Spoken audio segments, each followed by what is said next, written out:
If you want to know how to get noticed, this show is for you. I have interviews, tools, tips, everything that an entrepreneur could need in order to help their organization get noticed for free. Thank you for joining me, Jim James, on The Unnoticed Show. Hello and welcome to this episode of The Unnoticed Show. Today I've got Justin Goldstein, who is the founder and president of Press Record Communications in New York. Justin, hi. Thanks for joining me today from the Big Apple. Of course. Thanks for having me. It's my pleasure. Now, all the way across there in New York, you're a media specialist. So I'd love to hear from you today how you get your clients noticed using the media. Sure. So, again, thank you for having me. So I think one of the main ways that we do so is through what's called strategic media relations, which for the average person, it's a fancy term for publicity and pitching the media. So we take a very targeted approach to doing so by first finding what our clients' goals are. And then after doing that, finding outlets, media outlets that we think are going to be a fit, finding the right reporters or media contacts there that would be interested in covering our clients, and then working with those reporters, producers, whoever it might be, to coordinate a story that's going to either go into the thought leadership insights of an executive or a spokesperson, tell the company story, do a review of a product, for example. It really just depends on the client, but ultimately it's getting that media coverage that's going to help to support our clients' sales and marketing goals. And Justin, just how difficult is it to get media coverage for a client? So I think it really depends on who you're working with. I will say that the media landscape has changed where, and this has been happening for years, but newsrooms, their staffs are getting smaller. A lot of newsrooms and media outlets are getting acquired by holding groups or larger media organizations. And so the opportunity for traditional media, I would say, is getting a little bit smaller, but that's actually created some new opportunity where reporters have, let's say they've been laid off or they've left their prior publications, they've gone off and started their own podcast or their own newsletters, or you have a site like Substack where anybody essentially can be a reporter at this point. So I think the definition of what's considered media from the traditional sense has definitely changed. And there's a lot of opportunity out there. It really just comes down to putting in the effort to finding who those people are and who the right fit is. Justin, take us through the process that you have at Press Record, because companies come to, me at East West and they want to get into the media, but there's often some work we have to do to help them to get ready for that. Can you just take us through your process? I'd love to hear how you're getting that done. So it really comes down to what the goals are of the organization. I've actually started to talk a little bit about this, where I think there's a slight challenge when it comes to putting together public relations programs for some firms where, and more specifically media relations firms, where what I call 30,000 foot goals are established, meaning somebody might say, yeah, I want to get on national television. And it's like, okay, well, what does that mean? Right? Meaning, do you want to be on more of a CNBC Squawk Box kind of show, or do you want to be on more of the Today Show? So you really have to try to go around and dive deeper into those 30,000 foot goals. You have a really good understanding of who exactly you want to speak to, the story that you want to tell, and what kind of coverage you want to see. So that's the first part. And then after that, we come up with a roadmap for developing pitches, identifying who the target media are going to be, and then actually going out and emailing and calling reporters or whoever the right contact is to try to get those opportunities for our clients. But it really, really does start with understanding at a macro and micro level what those goals are, so you can really make sure you're getting the right coverage. Okay. And those goals are tied into business goals, or are they really marketing and branding goals? I think that the 30,000 foot goal that I was mentioning is more so from the media perspective, but it does play into the business goals as well. Because the thing is, if you're looking to talk to more of a business audience strictly, but you're going on the Today Show or let's say a local TV or radio station, it's not going to be, the Today Show is great, right? And everybody wants the Today Show, and it's only going to help you to get the Today Show.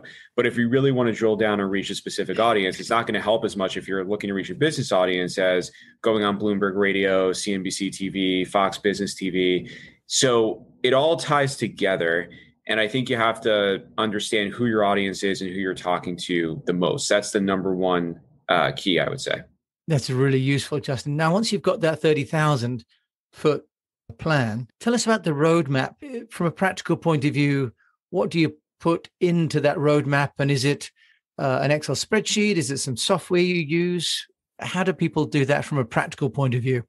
I try to keep it as simple as I can because there are a lot of firms out there that put together detailed presentations for proposals or detailed roadmaps. I try to keep it as simple as I possibly can because I know the client's going to be busy. So what I do is I pull together an action plan that essentially goes over the key metrics for the campaign, the target media that we're looking to approach. And it's more of a sampling just so the client has a snapshot of what that might look like.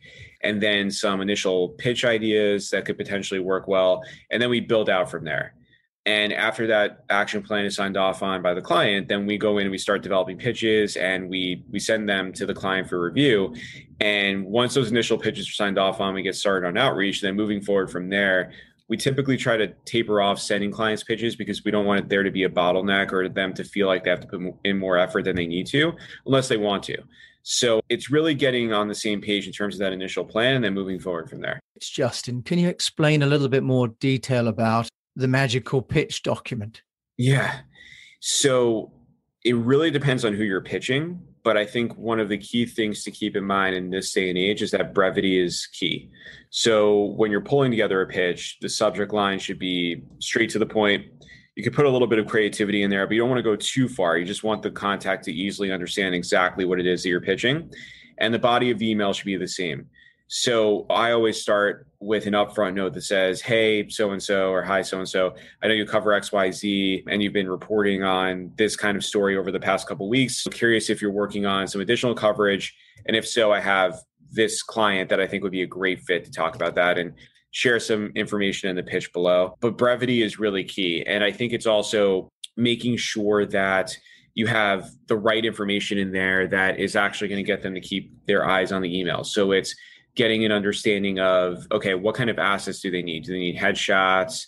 Do they need content like video or audio? So if you can mix and match and put all of that information in there, you'll have more of a chance of success. And I think, Justin, you've mentioned brevity, but a few things that you've reeled off, perhaps almost unknowingly, but absolutely key is one is the personalization of the email, right, that you've done. Another is that you've actually led your pitch with information about what they're writing about or covering already, not about your client, from the sounds of things. Correct. Yeah, absolutely. I should say that it really depends actually on what you are pitching. So I typically say if you're inviting reporters to events, a mass email is fine. They understand that you're trying to get as many people to go as you possibly can. And my experience has been that reporters are generally okay with writing back and saying, hey, I really appreciate the invite, but I don't cover anything related to this. They're less, I think, or I should say they're more understanding of it because they know you have to invite a huge press list to get people to come in the first place. But when it comes to pitching a story, that's where you really have to be personalized, because the last thing a reporter wants to see is that they're not being paid attention to. And it feels less special when they get your email. And also think about it like when you get a marketing email in your LinkedIn inbox, for example, right? It's like when you get an email that's like, hey, we can help you to solve XYZ problem, and this is more about our company and blah, blah, blah. It just doesn't feel real. So that's why you have to take the time to do it. But I think following an 80-20 rule, especially if you're on a time crunch, is good. So that means focusing 80% of your time on that 20 is spending the time on personalizing your emails and really trying to get in the right way. And then the other 20% is, if you have the time, great. If not, just putting together an email that at least feels like it's a fit for them in terms of the topic. Yeah. So a tier 1, tier 2 list there. Okay. So you've got your pitch. And I think that what's great there is you mentioned the need to personalize and also to really court the journalist with information about what they're writing about already, and then setting the context for what your own client can provide, right? So this match, how do you get it to lift off the page? Because as Justin, the media are getting tens per day, hundreds per week. How do you get your pitch to stand out? Because lots of media relations experts are personalizing, contextualizing. Now, how do you make it come off the page? I think the brevity really is the first part, because that will help to set you apart from the report, from the people that are pitching essays, essentially. So that's number one.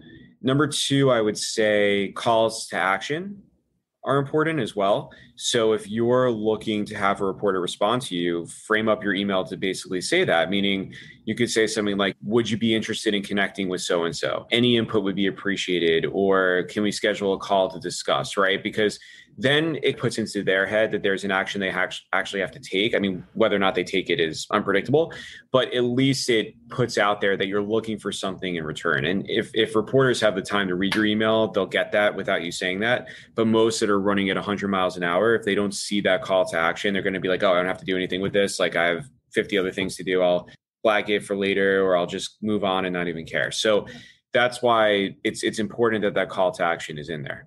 And do you ever use the diplomatic clause where you ask people to respond by a certain date or a certain time? If I'm pitching a story to the New York Times, I try to give a little bit of leeway because it's the New York Times. And if I'm pitching it, let's say a month or two in advance, then we have a little bit more buffer time to not start off with that deadline. So it makes it seem less, I don't know, just less awkward maybe, where you're asking like a New York Times reporter to get back to you by a certain time. It's the right thing to do, but I think you have to just assess what your timing is. But if it's not an exclusive, I typically don't. Okay, so if you're offering an exclusive, you give first time notice or a first come, first serve. Exactly. I might say if you could let me know within 48 hours, right? Because that gives them a day to read the email. Then and usually I'll say just feedback, right? Meaning I'm not expecting you to commit, but can you just give me, some kind of direction on whether you might pursue or not within 48 hours? That I think. Yeah, because then you're not making it as pressure filled. They don't feel like they have to go to their editor and get sign off. Well, I think you've also raised up another good point about the fact that the journalist often has to get the approval of an editor before pursuing a story. And I think not everyone's aware of that, right? The journalist doesn't necessarily have the freedom to choose which they cover. So should you be aiming to get the journalist, or should you be aiming to get the editor or the publisher when you do a pitch?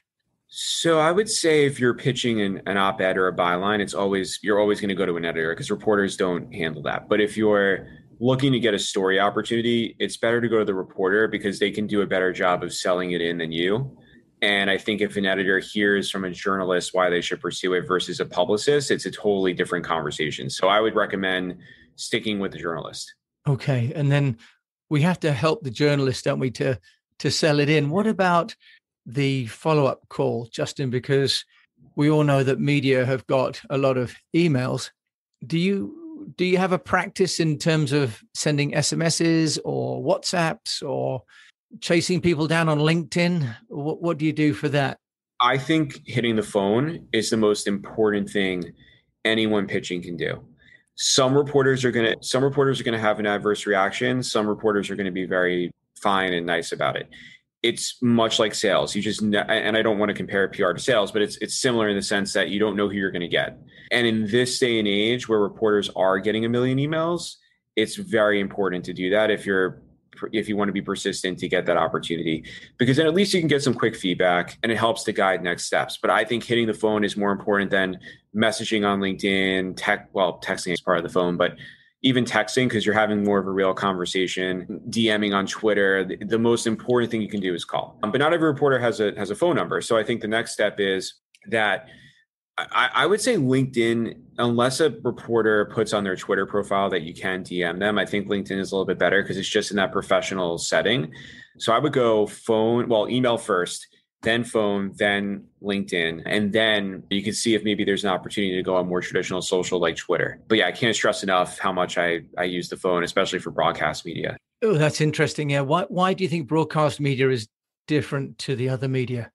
I don't think they're different in terms of whether they are open to phone calls, but they're much harder to reach on email than a traditional print online journalist. I think just because of the nature of a 24-hour newsroom, they're constantly sending reporters into the field, like fielding calls from the everyday person about a story.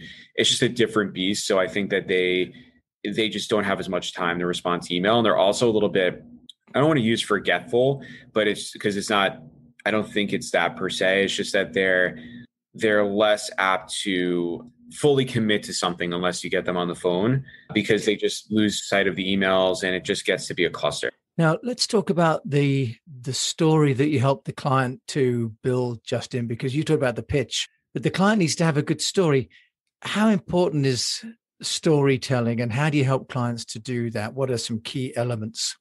Yeah. So it really depends on the media kind of media coverage that you're looking to get. It really depends on which avenue you're looking at storytelling. From a pitch perspective, I think storytelling is overrated personally. I think I think that it's more about just effectively communicating the kind of story you want to tell, but actually telling the story in the pitch isn't necessary per se. But as a brand, if you're looking to tell a story, it is very important because reporters have to understand who you are, what you do, and that is important to sealing the deal, I think, in terms of moving the story or the media coverage opportunity over the finish line. But when it comes to getting that initial reporter interest, I don't think going into a pitch from a storytelling perspective, as opposed to, hey, here's the story I've got to tell. What I mean is it's different because again, you have to have that brevity. So going into an entire detailed story in an email pitch probably isn't going to work as well as just giving the facts of what the story are. Okay. So when would you deliver that? So let's say you've got past the journalists, they're interested. Do you have a second wave of material that you send the journalist? How do you get them prepared for the interview or the opportunity? Yeah, so I think it depends on what the request is. If you're working with a broadcast outlet, there's typically a list of assets that work well, like headshots, B-roll, which is essentially pre-recorded video that relates back to the interview opportunity. Broadcast producers, for the most part, like suggested questions because, again, if they're running around like crazy, they don't have the time to think about it. In fact, like some even send a booking form where you fill out the questions in the form. So it's a little bit different than print online. I think print online reporters are more apt to not favor that because it makes it seem like you're doing their job for them. So I would say for print online, though, it really depends on what exactly the conversation is. And typically, unless they ask for something in advance, you'll send something as a follow-up. Like you might say, like your spokesperson, or if you are the spokesperson, you might say, oh, I remember like there's this great study that goes into this story. And they'll say, oh, can you send me the study after we get off the call? So I found that typically the assets or print online come after you're done with your conversation. One of the things that happens for many of us is we arrange an interview and then it doesn't happen for one reason or another. Clients, by and large, pretty disappointed, thinks it's the agency's fault, calls the journalist irresponsible and other words. How do you handle that, Justin, where the journalist can't make it for whatever reason, they postpone or cancel on you? So I think first it's communicating to the client this is normal and it just happens. And ultimately, if we want to build a relationship with the reporter, we have to let it go, right? We could complain to the reporter and say, how could you miss this? Can you please not do that? All that's going to do is create friction and it's not going to lead to a productive conversation in the future. I think the way to handle it with the reporter is to say, first, can we reschedule? And most of the time, if a reporter has committed to a conversation, if it's on the print online side, they're going to reschedule. So I typically don't even worry about that. But I would say the one key thing you can do is get an understanding of, would it be helpful for me to get the spokesperson schedule for you to find your availability within that, or vice versa? Because typically what I do when I'm booking an interview is I always ask for the reporter's schedule up front first, because I think that lessens the chance that something like that is going to happen. But ultimately, if it does happen, you have to play both sides and be very understanding to both sides. Be very calm with the client and understand that they're frustrated because they took time out of their day with other meetings to do this. Understand that the reporter probably got pulled into something time sensitive and that's why they couldn't do it, because the reporter wants to have the conversation. They wouldn't commit to it unless they found some value in it, right? So it's not like they're doing it because they just feel like it. Usually it's a good reason. But I think you have to coach your client and make them understand that while it is frustrating, understandably, that if you want to do media, you have to accept the consequences of what might happen when you commit time to doing this. And if you want to build a relationship, it's like building a relationship with a customer. You're not going to go and tell the customer, like, what the hell did you do? You're going to try to smooth it over and just make it as good of a situation as you possibly can. Justin Goldstein of Press Record in New York. How can people find out more about you if they want to get more of your amazing professional skills on media relations? Sure. So best place to find us is www.pressrecord.co. So PRESSRECORD.co. And would love to hear from anybody. Justin, thank you so much for joining me today. I know you've just had a baby son 2 months ago, so congratulations. But I know that's also tiring, so I appreciate you taking the time out of your busy schedule. And if anyone knows how to get noticed, it's babies. All right. Thank you so much. No problem. Thanks for having me. Thank you for listening to this episode of The Unnoticed Show. I hope that you've enjoyed it. And if you have, please do rate it on any of the players. If you'd like more information, go over to eastwestpr.com and subscribe to our weekly newsletter. Or connect with me on LinkedIn. That's just Jim James, East West Public Relations. I'd be delighted to connect with you and let me know how I can help you to get noticed.